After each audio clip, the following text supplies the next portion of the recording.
sehingga target yang diharapkan benar-benar terprogram dan hasilnya bisa diketahui secara real.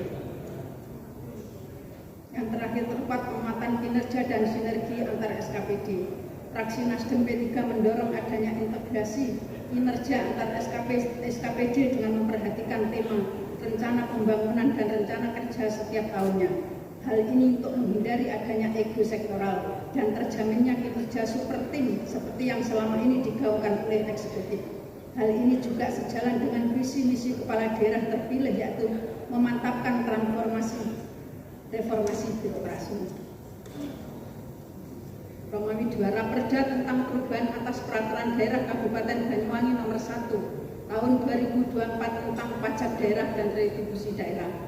Pada prinsipnya, fraksi Nasdem menyambut baik atas diajukannya Raperda perubahan ini. Tujuan dari pengajuan Raperda ini tentunya sebagai pendorong dan inovasi untuk mendongkrak pendapatan asli daerah. Selanjutnya, fraksi Nasdem P3 memberikan beberapa catatan sebagai berikut. 1. Rencana penurunan tarif pajak air tanah atau PAT dari 20% ke 15% layak dikaji lagi. Keberatan dari salah satu asosiasi terkait kisaran PAT tersebut sebesar 20% janganlah dijadikan dasar utama. Seharusnya dicarikan dasar dan alasan lainnya jika nilai PAT terpaksa diturunkan.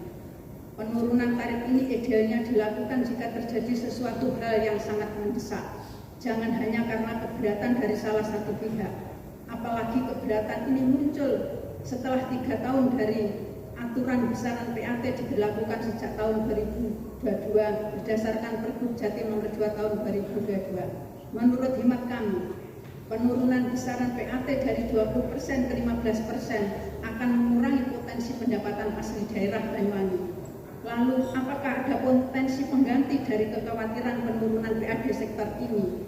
Mohon penjelasan. Fraksi Nasdem P3 juga mempertanyakan dasar pengurangan besaran PAT dari 20% menjadi 15%. Kenapa misalnya tidak dibuat kisaran antara 16 sampai 19%? Sebab berdasarkan pasal 69 ayat 1 Undang-Undang nomor 1 tahun 2022 tentang hubungan keuangan pusat dan daerah, tarif PAT ditetapkan paling tinggi sebesar 20%. Jika besaran PAT diturunkan di angka 16-19%, tentu tetap tidak melanggar undang-undang.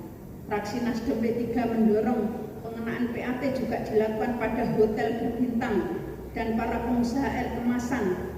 Bagaimana dengan mereka? Mohon penjelasan.